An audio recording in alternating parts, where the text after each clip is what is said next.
Hello बच्चों, आज की क्लास में हम डिस्कस कर रहे हैं हमारी 3 सितंबर 2020 की वर्कशीट 52।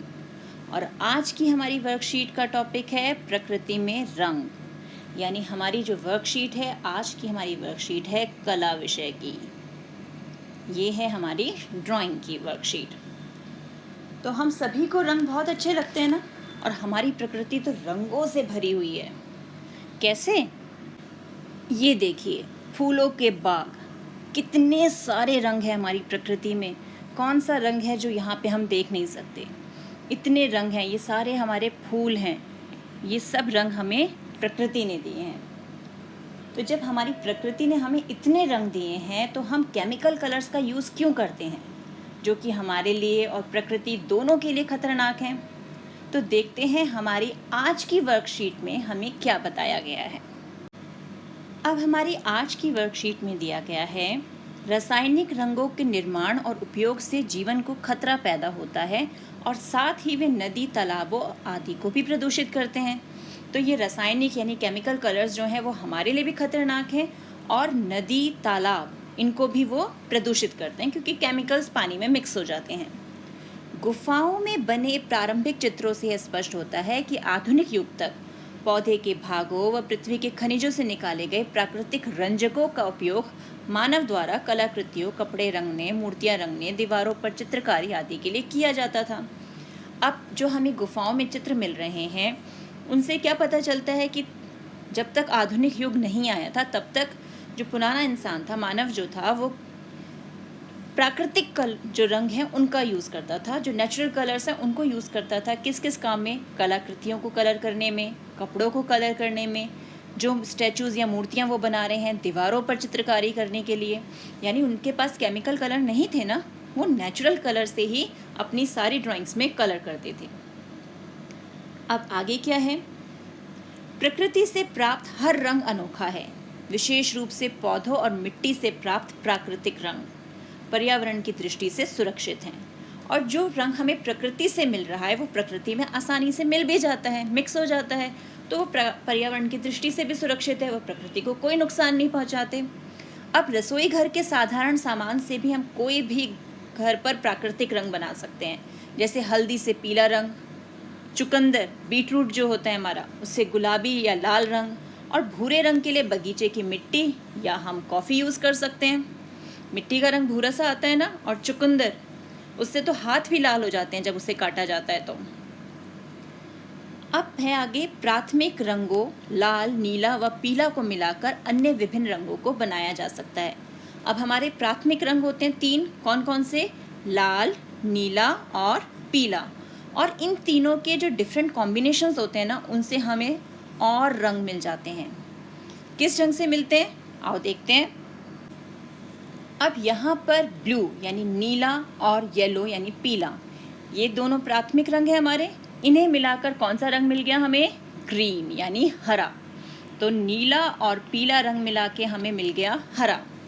इसी प्रकार पीला और लाल यानी yellow plus red is equal to orange, यानी येलो और रेड, पीले और लाल को मिला के हमें कौन सा रंग मिल जाता है? संतरी। और फिर आता है हमारा लाल और नीला। लाल और नीले रंग को मिलाकर कौन सा मिला हमें? वायलेट यानी बैंगनी। तो इस तरीके से प्राथमिक रंगों को मिलाकर हमें द्वितीयक रंग मिल जाते हैं, यानी विभिन्न नए रंग मिलते हैं। अब आगे हमें दिया गया है कि हम कैसे, कहाँ से कौन से रंग ले सकते हैं प्रकृति में से। जैसे लाल रंग के लिए चुकंदर, गुलाब की पंखुड़ियाँ, स्ट्रॉबेरी, इनसे हमें लाल रंग मिल सकता है।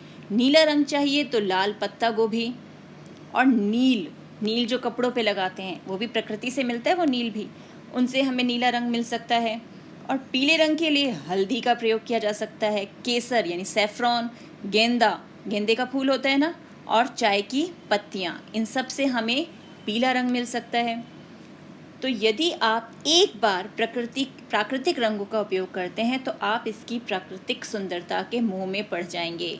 ये रंग इतने सुंदर होते हैं कि एक बार आप इसे यूज़ कर लोगे ना, तो फिर आपको यही रंग पसंद आने लगेंगे।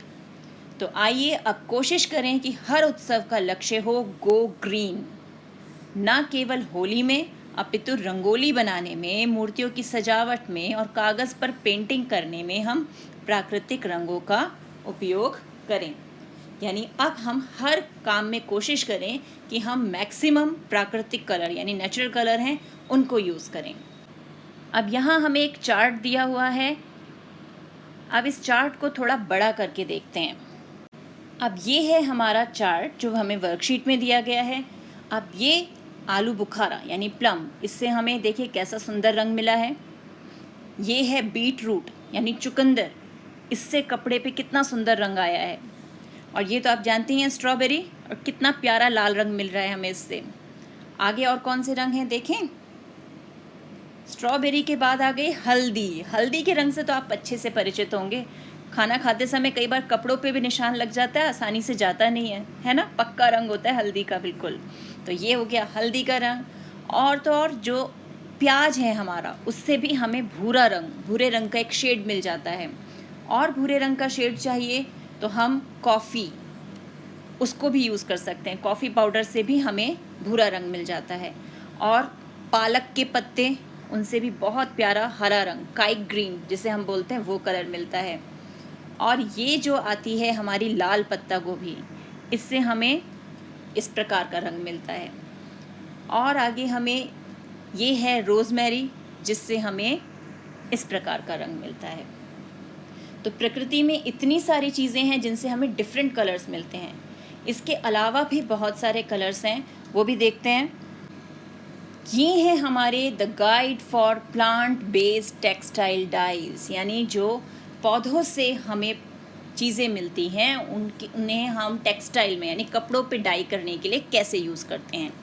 तो अनियन के बारे में यानी प्याज के बारे में आपको पहले ही बता दिया था। ये है आर्टिचोक्स, ये है हमारी रेड कैबेज, लाल पत्ता गोभी, एवोकाडो, पालक, ऑलिव्स, मसूर की दाल, तेज पत्ता, उससे भी यूज़ किया जाता है टेक्सटाइल यानी कपड़ों को रंग करने के लिए। और तो तुलसी, जो होली बेसिल है हमारी, तुलसी, रोज़मेरी, कितनी सारी चीज़ें हैं। और घर के मसाले, ये हमारी मिर्च, लाल मिर्च, सौंफ, ये कुछ बीज रंग बिरंगे, ये हमारी केसर, सैफरॉन, और ये क्या है हमारी हल्दी, उससे भी हमें रंग मिलते हैं। अनार, और ये छोटे बेर जो होते हैं वो, चेरी, चाय पत्ती, कॉफ़ी, कितनी सारी चीज़ें हैं प्रकृति में जिससे हमें रंग मिल सकते हैं तरह तरह के। ये ब्लूबेरीज, स्ट्रॉबेरी, ब्लैकबेरी यानी आपका जामुन जो है, ग्रेप्स, काले अंगूर, चमेली, सनफ्लावर, ये तरह तरह के फूल आ गए जिनसे हम रंग बनाते हैं, प्राकृतिक रंग। और कुछ स्पेशल ड्राइंग्स भी होती हैं बेटा जिसमें सिर्फ प्राकृतिक रंगों का ही प्रयोग किया जाता है। अब कैमेलिया, कैलेंड्यूला, क्रोकस, कितने सुंदर रंग हैं इनके, और तो इनसे इस रंग भी सुंदर ही मिलेंगे हमें। आइरिस, डैफोडिल, लिलियाक, ये सारे, हाइसिंथ, कितने सारे हमारे पास फ्लावर्स हैं, डेंडेलियन, कॉर्नफ्लावर, मैरीगोल्ड। तो ये सब चीज़ें जो हैं ये हमें प्रकृति से मिलती हैं और प्रकृति के रंग हम इनके द्वारा प्राप्त कर सकते हैं। मदार, कुछ भूरा रंग चाहिए होता है तो कुछ पेड़ों की छाल यानी बार्क ले लेते हैं, वो यूज़ करते हैं हम। जो ऑर्नामेंटल सजाने वाले पौधे होते हैं ना, जिनके रंग बिरंगी पत्तियां होती हैं, उनसे भी रंग मिलता है हमें। और इसके अलावा काई, लाइकन यानी काई होती है, उससे भी हरा रंग मिलता है हमें। और ये तो आपको पता ही है, ये क्या है, इंडिगो यानी नील, जो मैं आपको बता रही थी कपड़ों के लिए यूज़ होता है। तो ये नील भी हमें नीला रंग देने के लिए यूज़ होता है। ये बैम्बू, जो आपका बांस होता है, ये सारे पदार्थ जो हैं प्रकृति से मिल रहे हैं और इनसे हमें प्राकृतिक रंग मिल जाते हैं। तो ये है हमारी प्रकृति के रंग। अब मैं आपको बता रही थी कि कुछ कलाकृतियाँ, कुछ ड्राइंग्स ऐसी हैं हमारी जो सिर्फ प्राकृतिक रंगों का प्रयोग करके ही की जाती हैं। आइए अब उन्हें देखते हैं। अब सबसे पहली जो कलाकृति है वो है हमारी मधुबनी। क्या नाम है इसका, मधुबनी। मधुबनी की खासियत क्या है बेटा, इसमें जो भी एक कलाकृति बनाई जाती है ड्राइंग करने के बाद, सिर्फ प्राकृतिक रंगों का, नेचुरल कलर्स का यूज़ करके इनमें कलर भरा जाता है। इसमें कोई भी केमिकल कलर यूज़ नहीं किया जाता। तो देखिए कितने सुंदर रंग आए हैं, यानी प्रकृति से हमें ये डार्क शेड, लाइट शेड, हर तरह के शेड्स मिल सकते हैं। ये नेक्स्ट जो हमारी कलाकृति हमें सामने दिख रही है, ये कलाकृति है हमारी कलमकारी। इसमें भी बहुत मेहनत से रंग भरे जाते हैं। पहले ड्राइंग की जाती है, ब्लॉक्स से ड्राइंग बनाई जाती है और फिर जो बांस होता है यानी बैम्बू, उससे कलम बनाकर प्रकृति के रंगों का प्रयोग करके रंग भरे जाते हैं। देख रहे हैं, एक एक फूल में, एक एक पत्ती में हाथ से रंग भरा जाता है। यहाँ प्रिंटिंग नहीं होती है, यहाँ सारा काम हाथ से किया जाता है। बहुत ही मेहनत का काम है इसमें, और सारे रंग प्राकृतिक रंग हैं हमारे। तो इस प्रकार प्रकृति के रंगों का प्रयोग करके हम बहुत सुंदर कलाकृतियाँ भी बना सकते हैं। अब देखते हैं हमें क्या प्रश्न दिए गए हैं। तो पहला है, सही विकल्प चुनिए। रंग जो हानिकारक होते हैं, कौन से रंग हानिकारक होते हैं? रासायनिक की प्राकृतिक? रासायनिक रंग। तो हमने विकल्प चुन लिया। लाल रंग मिलता है किससे? हल्दी से मिलेगा कि चुकंदर से मिलेगा? शाबाश, चुकंदर से। हल्दी से कैसा रंग मिलता है हमें? पीला। गो ग्रीन का मतलब है पर्यावरण के अनुकूल सामग्री का उपयोग करें या हमेशा हरा पहने। गो ग्रीन का मतलब क्या ये है कि हरा पहनकर जाओ, बाहर जाओ हरा पहनकर? नहीं, गो ग्रीन का मतलब है पर्यावरण के अनुकूल सामग्री का उपयोग करें। अब आगे क्या दिया है? प्राकृतिक रंगों का उपयोग करते हुए जैसा कि दिए गए चित्र में दिखाया गया है, एक कागज पर सुंदर चित्रकारी करिए या चिकनी मिट्टी से एक मूर्ति बनाकर उसे पेंट कीजिए। तो अभी मैंने आपको कलमकारी और मधुबनी के उदाहरण दिए, उसी प्रकार से आप भी कोई एक छोटी सी ही चाहे ड्राइंग बनाइए और उसमें प्राकृतिक रंगों का प्रयोग करें। चाहे उसमें हल्दी का प्रयोग करें, चाहे आप गेंदे के फूल यूज़ करें, या फिर क्या यूज़ कर सकते हैं हम? चुकंदर।